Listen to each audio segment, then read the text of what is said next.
evolving thinking and unlearning things. That's kind of been a new breakthrough for me. It's like, what has served me well, and what has my family instilled in me that's brought me to where I am today, and what new learnings might I adopt moving forward for quality of life?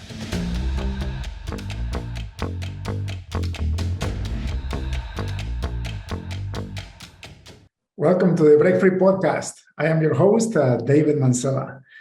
As my faithful audience knows, we've been doing this is our third year of doing this podcast, and it's one of the most beautiful things I get to do every week as I interview brilliant minds that focus their life on being entrepreneurs and making this world a better place. And what a great example we have today.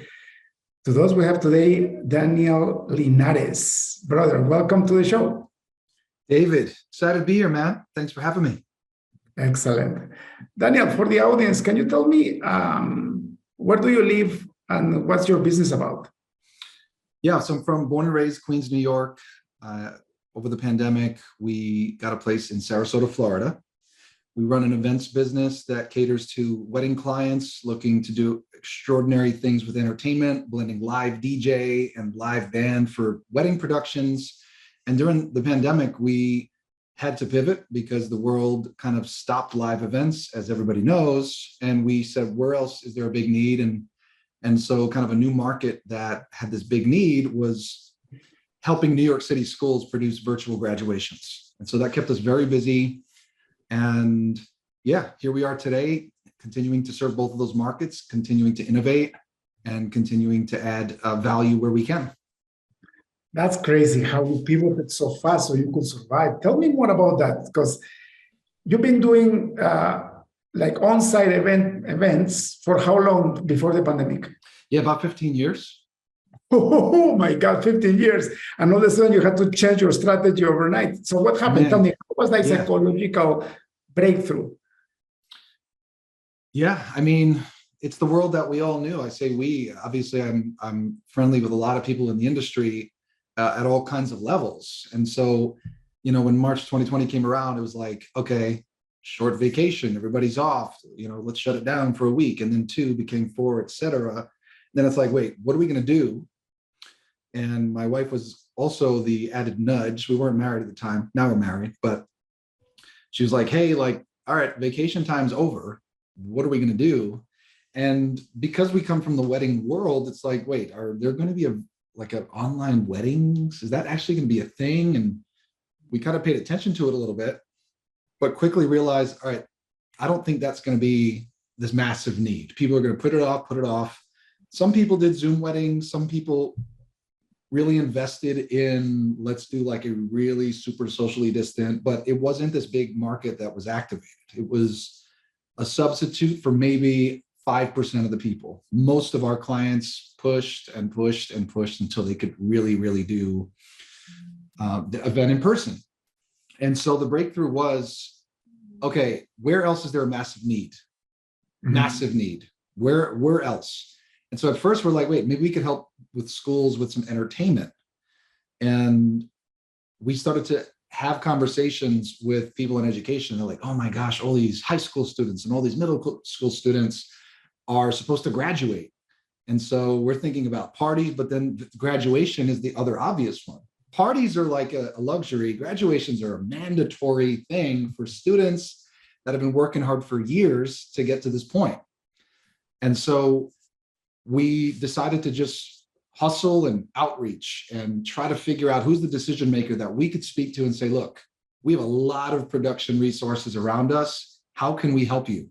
They said, well, if we were to send you 20 or 30 graduations, we need virtual graduations produced. Can you help us? Now, big learning that I think back of what happened there. In that moment, we've never produced a virtual graduation. Let alone 1 or 5. When they said 20 or 30, could you handle it? I could have said no and lingered back into comfort zone, or embrace the unknown, figure it out, be resourceful. And that's what we did. We got an interview with the person leading technology for New York City schools. There's 1,800 schools in all of New York City, K or even pre-K to high school level. And we're like, okay, if we got 20 or 30 graduations, that would be freaking awesome, because we're not busy with live events. Let's figure out virtual events. And 2020, we did 65. Wow. 2021, we did 104. My God. And now it's like morphing back into some in person. The virtual thing isn't even a big need anymore. So we're continuing to ask our customer. But the big learning in that, and I know your show is the Break Free podcast, is allowing new circumstances that are uncomfortable to challenge you to grow. And it's unlocked, honestly, the reason why you and I are probably talking right now, David, what is because we connected in a group that we may have not been in due to the slowness of the live events world, and we really needed to pivot. And the secret sauce, I believe, is you just have to be resourceful. You don't need to know everything. Okay. Yeah. We're taught that we need to learn everything before taking that next step, or it needs to be pre-calculated, and you need to invest all the time. If we said, okay, let's give it a couple of years and figure out this virtual graduation thing on our time, it never would have worked. But being resourceful and figuring it out and seeking the masters. My friend Timothy Paulson says, you know, his dad became a world-class painter because he wanted to learn from the master. So how do you speed things up? You seek the masters. We found out, all right, how are we going to live stream this in the middle of the field? So as it started to become back in person, it was like, wait, now it's outdoors, now it's in a field, now there's no power or internet, but we need power and internet. How are we going to do this? And we just continued. Where's the masters? Who knows how to do this? Who could figure this out? So, you know, it's just a lot of mastering the silly self-talk that tries to keep us comfortable, and trusting in self that you could figure it out, or you have friends that can help you figure it out. It's such a valuable lesson, Daniel. And that's why you're still here and just an entrepreneur after 15 years, 17 years of doing this. You know, Break Free podcast is all about that. How do you find freedom in your life? And I always tell people, freedom begins in the other side of your comfort zone. Let me explain, because being comfortable is nice for a while, but if you get to used to go to your comfort zone, the more comfortable you are, the higher is going to be the fear when you try to do something else. And every single human being has this desire to achieve more. And I'm not talking about money, okay? It could be money, but it's about your own self. And fear is something that you need to manage, which eventually you can actually abolish altogether. I'm in this path in my life after working for so many years and so many things that has happened in my life, where I see fear as something that is evaporating from my life. But it doesn't happen overnight. At the beginning, you need courage. And what's courage? Courage is doing what you need to do despite the fear that you're feeling. So don't ignore the feeling, but also don't focus on the feeling. Grab that feeling and transmute it into energy so that you can achieve your goal. And that's where resourcefulness comes in. And what a beautiful case where you have to be forced to do it. For you was either I pivot and I innovate, or I die. Because your business was out of business, basically, because of the pandemic. You went from revenue to zero revenue. Right? Yeah, and then to wedding clients talking about, okay, what does a refund look like at this point? Imagine that at scale. Like we, you know, I mean, not at the scale of others, but we're more of a boutique company. We have about 50 to 70 weddings a year. And so imagine everybody saying, hey, so what does that look like? Hey, what does that look like? Hey, what does that look like? Imagine the overwhelm. And, you know, we're not in the business of taking our clients' money, but we're also, you know, need to protect our business. So, you know, that of course was uncomfortable. I mean, what you just said right there, David, is the ding, ding, ding, I believe, when people can figure out, which is being able to change your relationship with those feelings of fear, the relationship of those feelings of uncertainty, those feelings of, oh my gosh, I've never been here before. Let me try to ignore those feelings or what have you. So I heard Kobe Bryant, rest in peace to Kobe, but I heard him say something that I'm like, that's it. He said, I used to, when I was younger in playing basketball, I used to feel the feeling of anxiety and nervousness. And I tried to ignore it. I tried to pretend that it wasn't there. But when I shifted, I actually acknowledged the feeling and changed my relationship with what those feelings were. Now I'm starting to use a little bit of my words, but Kobe's essence was, instead of trying to ignore the feelings, I started to acknowledge the feelings, recognize that they're there, and treat it as, okay, this is what growth feels like. And I actually like to use the words of like the butterflies inside you, controlling those butterflies. And instead of thinking, oh my gosh, my body's trying to protect me, it's just, oh my gosh, my body's never been here before. And it's a little new, it's a little uncomfortable, but I'm going to grow and I'm going to embrace the uncertainty and move forward. I think that is the biggest distinction of high performers, people that can continue to break through these imaginary glass ceilings that we all put inside, around us, and breaking through the glass ceiling, breaking through the glass ceiling, breaking through the glass ceiling, because it's all imaginary. And so I believe if you can start to say, whoa, these really uncomfortable feelings, if I could get used to them somehow by practicing being uncomfortable over and over, like take an improv class, for example, like, oh my gosh, I'm going to be on stage, just continuing to be uncomfortable is how the Kobe Bryants of the world are able to continue to rise. And it's a mindset of dealing and honing those fear muscles to leverage. And I think it's such a powerful shift in thinking. It's true. Now, there is something that happened to me, though, that is funny because it's almost like a paradox. But life is full of paradoxes, right? When you get into this growth mode, you also have to acknowledge how far you've come, right? And Dan Sullivan wrote a beautiful book called The Gap and the Gain. Because especially if you start becoming courageous and you start achieving more, and you realize that you're not supposed to be in your comfort zone, and so that you don't indulge, you stay there for a little bit and you grow again and you keep growing. Now you do it on purpose. A lot of the times life makes you grow, like what happened to you, but also it's self-induced too, right? Like you want to grow. Now, why do I mention this? I was trapped in a loop, especially for the last 5 years, where it didn't matter how much I grew and it didn't matter how far I've gone. I always wanted more. And I put myself on unnecessary risk in order to achieve things that were meaningless. So, I'm a born-again Christian, so I go back to the Bible when I get in trouble. And 1 Timothy 6 says, godliness with contentment is of great gain. So it's contentment too, right? So it's being able to say, this is awesome. Like, look, all this stuff that I've been able to accomplish, right? But at the same time, never get stuck there. And that's where the paradox comes, right? You have to have that balance, because what was happening to me is that I was wrecking my family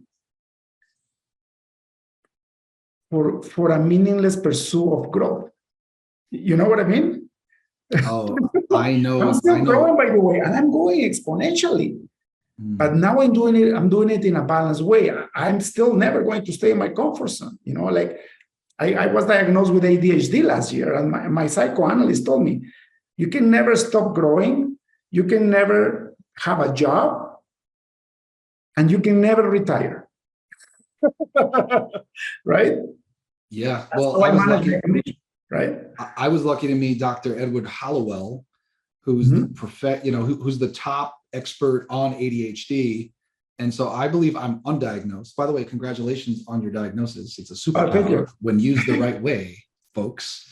The right way, yes. When used the right way. I mean, it's like a little jetpack, but the jetpack could go in the wrong direction or in the right direction. And so, you know, the the huge thing that it sounds like you've been able to clarify is we think happiness is at the destination. This was like the biggest breakthrough I've ever had. I've having repeated it so many times, it feels like everybody should know this, but I think everybody experiences it in their own way. And that is essentially the chase of getting to where you want to go. Mm-hmm. Of I want to grow a company that reaches this level of revenue, or I want to have a house that is this size, or at this city, or this car with this fancy logo on it. We think happiness is when we get there. And that's why relentless pursuit of goals sometimes is almost destructive to yourself, to your relationships, to your body, because we tell ourselves, oh, when I get there, then I'll have made it. And I was there too, David. I was there, and I'm lucky to have discovered that probably 6-7 years ago. I know you and I share a passion for learning from a mentor of ours, Tony Robbins. And one of the biggest breakthroughs I had at you know, kind of during my personal development journey is finding the joy in the day-to-day. It's okay to be pursuing these big, hairy, audacious goals, or a moonshot goal, all these cool ways that people have thought of these big goals. And the fun part is that goal can change. I love to set out a 3-year goal, and then 3 months later, you're like, okay, slight shift. And then 3 months later, okay, slight shift. There's no permanent future, but the excitement and the forward momentum toward those goals is what makes everything exciting. But finding the joy in right now, in looking outside and appreciating a little bird that's just right there, or but buying a coffee for somebody that was a complete stranger that held the door for you. And you're like, wow, this is a nice person. I'm going to get them a cup of coffee. But the beauty in the day-to-day, looking in the mirror, David, and telling yourself, love you, man. You've come a long way, and there's more to come, and life is beautiful, and the uncertainty of life. And so that's a huge thing that you shared. And those of you watching, if you're somebody that is, or listening, if you're somebody that is really focused on hustling to reach an income level or some sort of status, make sure you enjoy the now. It's okay to dream about the future and be excited about growth. But you really need to enjoy the now. That's how there's billionaires that are miserable. That's how there's people at any level of income that many people dream about that are miserable. Why? Because they think more is happiness. And once they get there, they're like, oh my gosh, what was I doing? I was entranced. My family was affected. My relationships were affected. My health was affected. And so this is like, I would say one of the happiness formulas that, like you said, the Gap in the Gain book has their own way of articulating that, where you just really need to appreciate all that you've gained up to now. Look at the last 10 years of your life. Like, where are you now? Oh my gosh. Yeah, I still, like I said, I still strongly believe that your future has to be better than your present. That doesn't mean, though, that you will sacrifice everything again to gain a future that is meaningless. Because at the end of the day, everything is meaningless, right? Talking about Tony Robbins, you know, I started doing a lot of research because I brought one of my brothers-in-law. I brought him to Tony Robbins, and he is very grown in faith. And so he went to a UPW with me. And after that, he says, I'm amazed. But everything he says is based on the Bible. I'm like, no, I don't believe you. And that was like 7 years ago, and I never looked back. Looking at that, so I don't go to Tony Robbins anymore. I stopped for about 3 years now. But I was doing some research, and I stumbled upon Zig Ziglar. You know who Zig Ziglar is? Zig Ziglar. I've heard of Zig, and I know his principles are in a lot of the more recent thought leaders, but no, I don't know too much about it. That was Tony's mentor. And Zig Ziglar brought the majority of his teachings from the Bible. And it's funny because when you listen to him, he actually makes mentions where he's taking the knowledge from. So I'm like, what? So now going back to the source, like in December, for example, I read the book of Ecclesiastes, and that's what I realized that everything is meaningless. And when I said everything is meaningless, is everything that you can acquire materially it renders itself meaningless. And that's where, and I'm just talking about that because of what you said, right? You become a billionaire, and how many billionaires are miserable or multimillionaires that are miserable? And it's because there is no material wealth that will fill that void in your heart, right? That's something different that you need to figure out how to fill up, right? So, and you get stuck in the loop. And also, another thing that I learned is that everything material has a payout. So it's not free, right? So for example, I love watches, right? I do love watches, right? And eventually I got 12 watches. You know what a pain in my back is to have to maintain those things? I'm starting to give them away because it has a burden, right? Everything material has a burden. You buy a beautiful house, right? 5,000 square feet. Now you got to maintain that house. And even if you pay for people to maintain it, you still have to manage, right? So it's going to cost you time and brain power. That doesn't mean not to have those things. It just means that you have to be aware that the more material possessions that you have, the more you need to manage, and that's going to require effort and time. So for you, let me ask you, what's the two most valuable resources for a human being? What do you mean the two most valuable resources for a human? My mind goes in a couple as a directions. person, what do you have? What's the two most valuable resources for you? I would say connection is a big one. Like being able to connect, I believe, is a huge portion of happiness. We're talking about growth as a business, as entrepreneurs, but like connection, just authentic connections, people that you could just feel, right? Like the pandemic really took connection away from many of us, which is why there were so many things in the mental health direction where people struggled. Like for me, I would say connection is one of the first thing that comes to mind. Actually, people who have ADHD thrive on connection, thrive on collaboration. Yeah, that's why I have this podcast. I didn't know, but now I know. thrive. And so, hearing about, shout out to Ned Hollowell. He has a book called ADHD 2.0.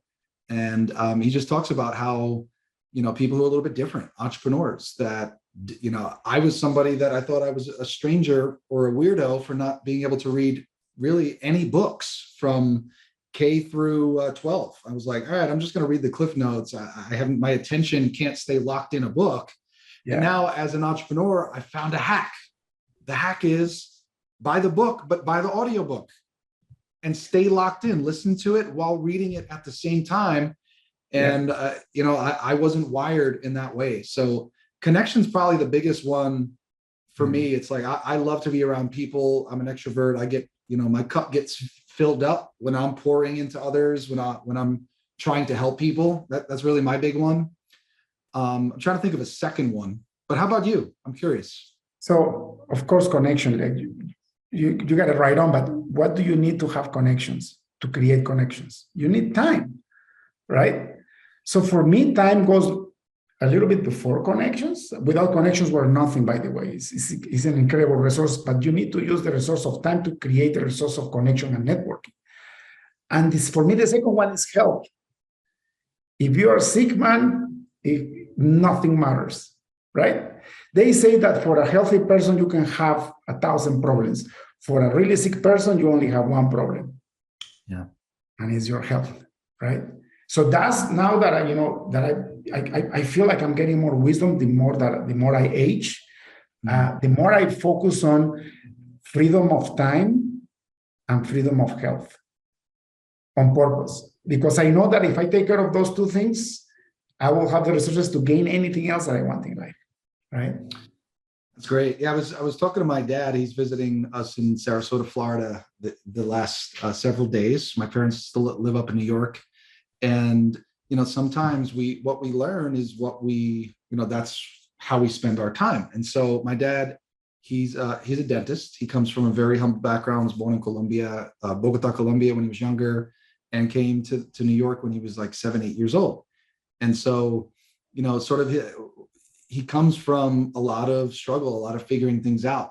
His mother was, just trying to provide for her kids, and he's got this belief of like, I just need to do it myself. I just need to do it myself. And so, evolving thinking and unlearning things, that's kind of been a new breakthrough for me. It's like, what has served me well, and what has my family instilled in me that's brought me to where I am today, and what new learnings might I adopt moving forward for quality of life.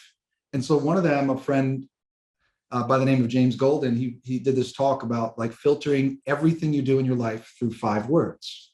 Does this bring me joy? Filtering everything through life. Does this bring me joy?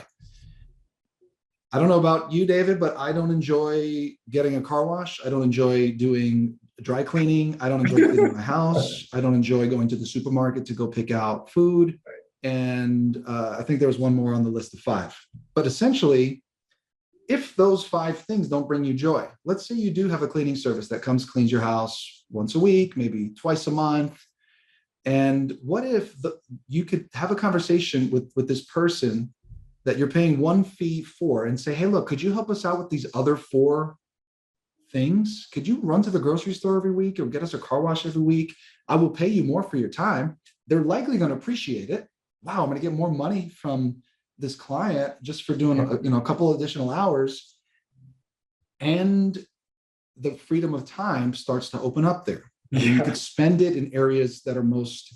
And so I explained that concept to my dad. I'm like, Dad, look, you could be doing less of the stuff and have more time doing what you please. And brilliant. He's like, well, that's kind of cool, Dan. Right. So it's just, I don't know. I just have this genuine curiosity. I think it's like a ADHD thing where you just have this curiosity to want to learn how to optimize not only your business. Eventually it's like, wait, how do I optimize my time, my life, where I could spend it the way I want and get support around the other areas that don't bring me joy. Yeah. You got it right on, brother. I mean, like, you have so much wisdom. You should be like 70 years old, man. I feel like an old soul sometimes, and I think it's my constant curiosity. Like we both know Dan Sullivan from Strategic Coach. He is, I believe, 78 years old. He's a few years from 80, and he shows up as a student all the time. Always curious about insights, different angles. Meanwhile, he's likely a lot of times one of the more intelligent people in the room, if not one of the great thinkers. But I think the constant curiosity of not being stubborn in the sense of, oh, I've figured it out. I'm already here. I don't need to learn anything else. Like I made it. I'm here. And I think people stay still if they don't allow for continued learnings throughout life. And it's a matter of humbleness and pride, right? You get proud, brother, you stop growing. That's the end of your life. If you get pride, what happens with Dan is he's humble enough to be willing to learn from his students.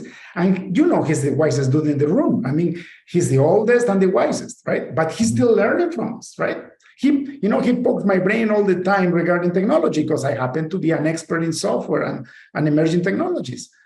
So he acknowledges that this is not his area, and he's willing to get taught by somebody that is 30 years younger than him, right? And there he is. He's being resourceful. See, Dan Sullivan doesn't know all the answers to everything in life, but he's built a very successful company. David doesn't know everything there is to know about everything to build, but he has an area of expertise, surrounds himself with a rock star team, and is resourceful moving forward.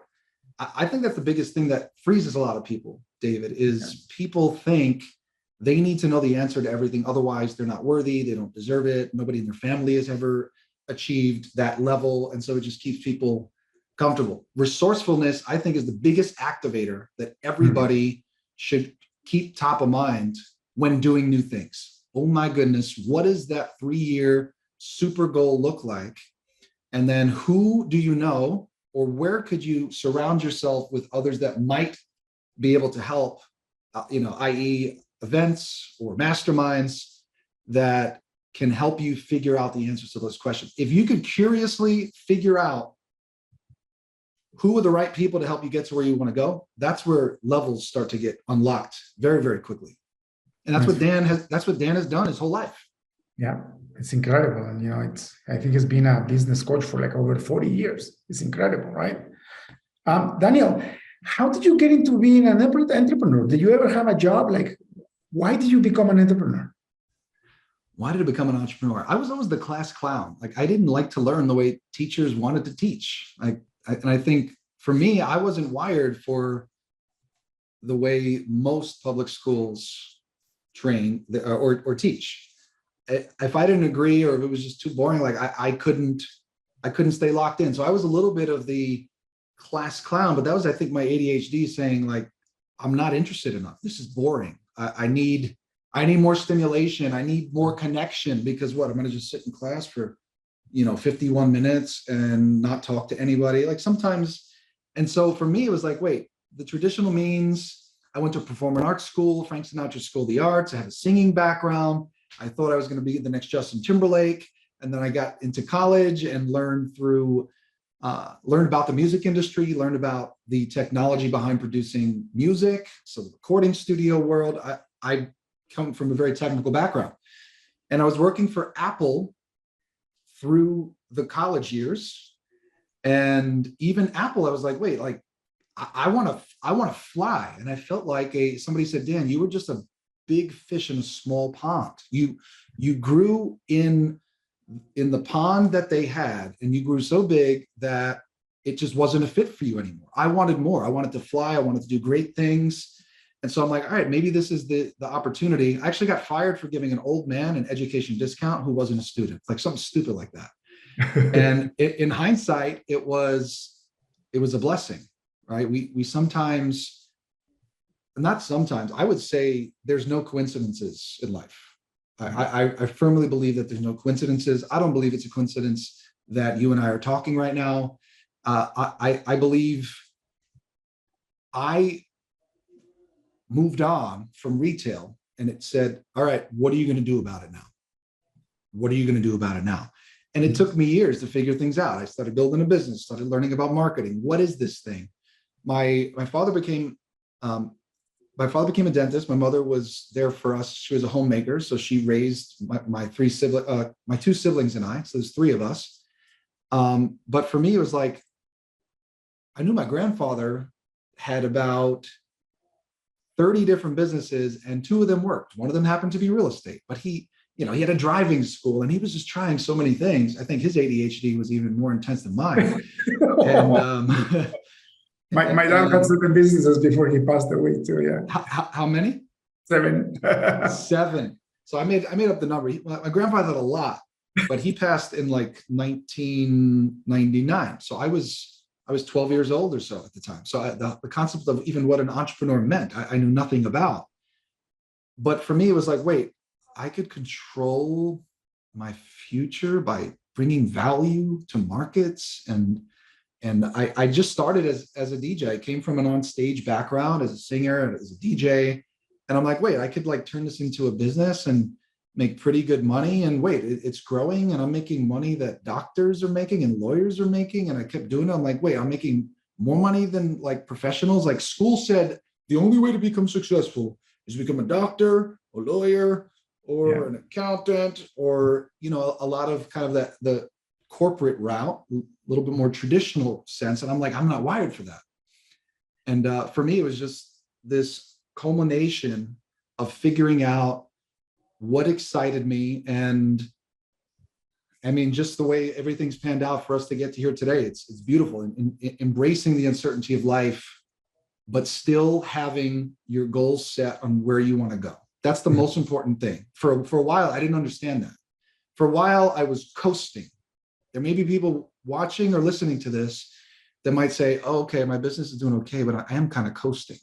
Mm-hmm. Are you thinking big enough on where you're heading? Just because you don't know the exact steps to get to this massive goal doesn't mean you shouldn't aim for it, because, it's easier to rethink an entire business model than to just incrementally try to do 10% better than last year, or hopefully we do 30% better than last year. How can we take a big leap forward? And for me, that's definitely been huge. That's beautiful, man. Aside from the crisis during COVID, what has been one of the most difficult times in your business, and how do you went through it? Difficulty in business. I would say it was just probably when I was in my 20s, right? I had this business that started out producing weddings, and I was like, all right, how does this become a legit business? I thought charging $70 an hour for a 4-hour event was like, whoa, this is $70 an hour. This is like a big deal. And so just like evolving and changing the way I'm thinking about things, I think it was just my whole journey getting up to figuring out actually how to increase value to the market and how to put the value in front of the right people.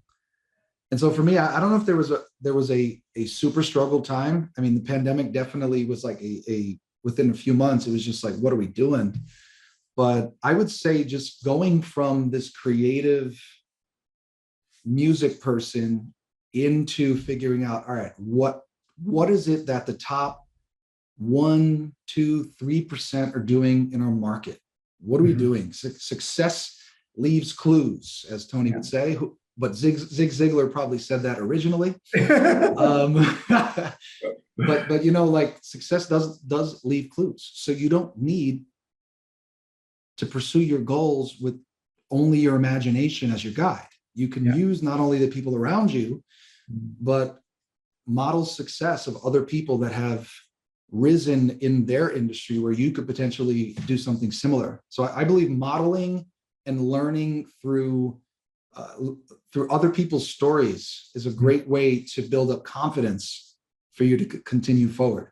We're in 2023, and I guarantee you what you're trying to figure out has probably been figured out many times over. Before. And so it feels like you're alone as an entrepreneur, but when you can start to realize like there's a lot of people that have also felt like they're alone. And there's a lot of people that have still ascended, that have still built up the confidence to take momentum at these big goals. And then you figure things out along the way. I mean, ready, fire, aim. That couldn't be a better title to a book, where you're ready, you're going to fire, and you're going to aim along the way unapologetically. If there's turbulence along the way, you're going to keep going. And managing state and managing our mindset and being able to, like what you said earlier, where nothing matters, or what phrase did you use, David? Was it nothing really matters? Everything is meaningless. Or you can call it vanity, right? Everything is vain. Yeah, like I also, my spin on that is you're just living in a body, in a character that you believe has all of these rules that are all made up rules. And you could literally just show up and say, I'm not going to be that person anymore. It's hard to understand that, but for you to say, okay, you've believed that you're shy, you believe that you're introverted, you've believed that, because you come from this background, there's no opportunities for you, or because family has only brought, gotten to a certain point, you can't ascend beyond that. These are just beliefs that are all imaginary, but we believe them because it's all we know. And I think when you can have that distinction of, like, I literally believe I'm an avatar, like the Daniel Linares that was yesterday doesn't need to be the Daniel Linares of today. And that right there takes a little bit of really understanding self, testing out emotions, and definitely a little bit of soul searching if you haven't done personal development. But when you could realize that everything that you believe about yourself is all your imagination, and how you could fly to really any level you want. I mean, back to the shy and introverted thing. I believe, David, that if you're shy and introverted, you could be extroverted if you choose so. becoming extroverted or outgoing or approaching somebody at a networking event and, oh my gosh, I'm not wired that way because my parents are like that, is just what you believe. Like, I believe becoming extroverted and socializing for an introvert is you facing your fear in socializing in uncomfortable situations, rolling back to what we spoke about earlier. And so that's just like a little mini example where you're like, oh, you can't rise to the level. I think you just haven't practiced your emotions at that level. You have no idea how hard it was for me to break through that. Growing as an engineer, I have 2 computer science degrees. Just writing software and just leading technical people that were as introverted as I was, but I wasn't really introverted. I was forced to become introverted because of the career that I chose.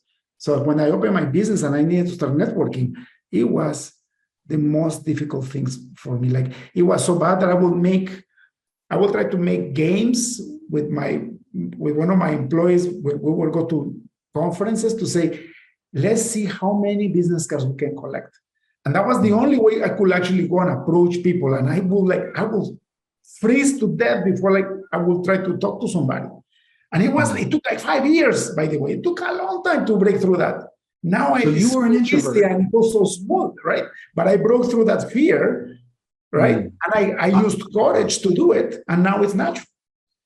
So hold on a second, dig into that, because there's probably people watching that are like, what are you talking about? I'm an introvert. That's it. I'm not wired that way. So wait, there's probably people that are like, wait, David, how did you do that? Yeah. And what would you tell them? Feel the fear and do it anyway. Feel the fear, do it anyway. You know, if you want to practice and you don't feel so embarrassed, because the problem with being an introvert is that you are afraid that people may reject you. It's a rejection problem. That's all it is. It's a rejection problem. And it's in your mind. You're thinking about yourself. You're not thinking about the other person. This was the breakthrough. My wife told me, go to all these conferences, you spend all this money, you come back with nothing, because all you're trying to do is connect with people to do business with. So that you your own interest. Somehow grow your business, right? Yeah. So like there's almost a sort of selfishness. Yes. Where that's where the anxiety popped in a little bit, or the shyness, because it was sort of about you. And go ahead. Rejection, right? Yes. She helped me so much. Like, God used her in such a beautiful way. One day she told me, this is 2012. She told me, go to the conference to see how you can help somebody else unconditionally. Go with your knowledge and approach people in a way that you try to get nothing from them. Just see how you can help. And the minute I started doing that, people were more open. They will embrace me. And my fear of being rejected got lower and lower and lower. Of course, out of 20 people that I will try to talk to, I will only talk to 5. I still got rejected. But because it wasn't about me, it was about the person that I was trying to talk to. How can I help? Everything changed. Everything changed. Right there, folks, is the secret to being likable, the secret to building connections. You know, people. So David, that's amazing, by the way. I believe that's the same reason why that people are passionate at selling, because you're not trying to sell something that's deceiving. You're trying to curiously help that person in sales. If it's the right item for that person, it's not trying to swindle them into making a buy that doesn't make sense. So when people say, hey, I'm not good at sales, it's just not my thing, right? Whatever excuse they're going to say, I believe there's a selfishness where they think they got to take advantage of this person in order to sell something. It's the wrong mindset, just like the wrong mindset for David back in the day, walking into it of how can I leverage this relationship for myself? That's the salesperson that says, I'm going to try to sell this person for myself.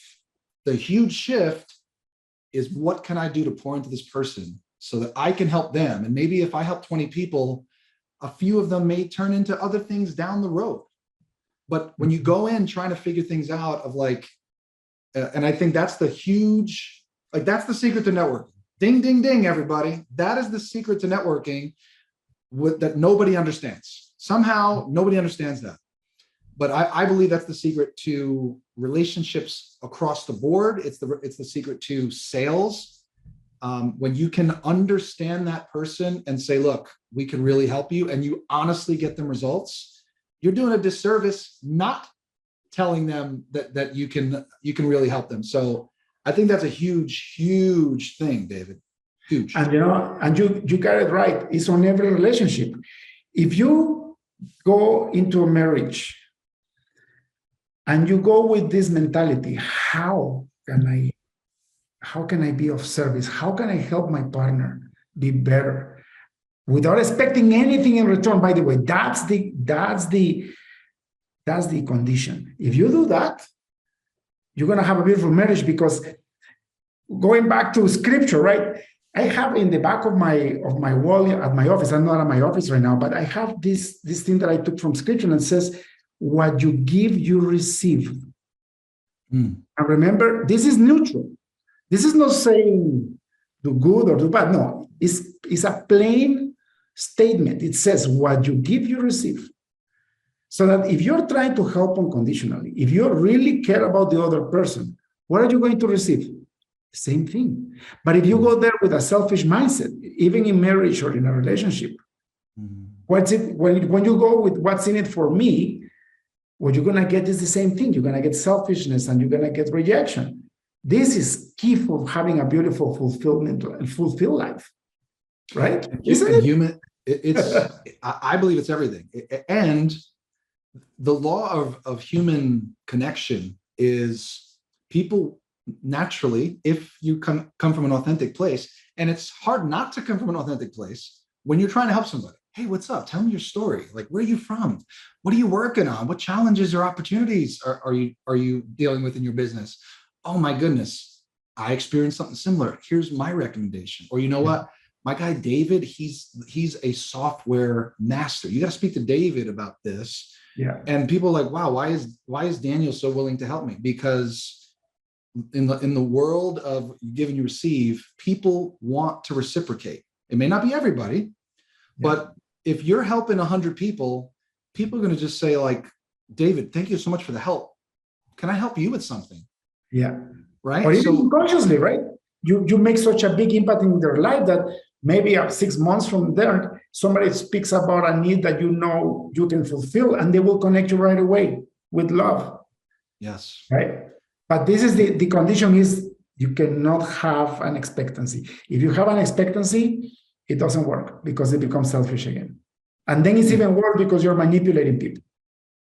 Right? That's right. And that's the shift, folks. That's the shift. It's come from a place of how can I help everybody that I meet, and organically it will come back to you most of the time of like, what can I do for you? Like, how can I serve you in return? Thank you for pouring into me.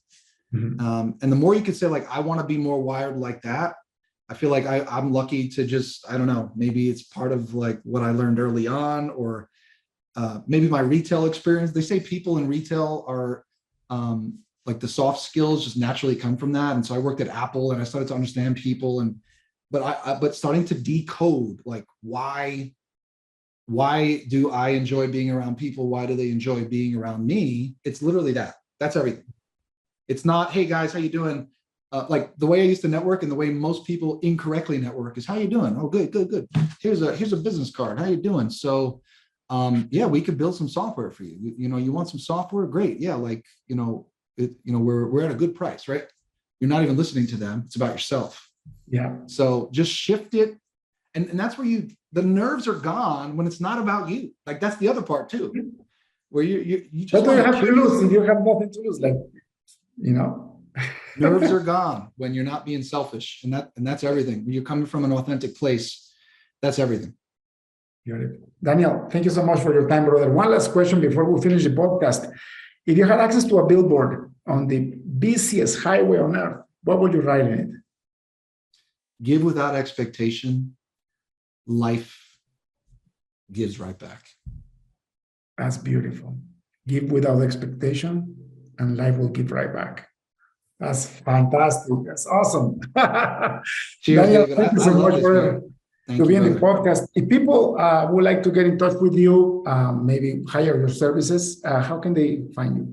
Yeah, Daniel Linares, Linares. I'm on Instagram, LinkedIn.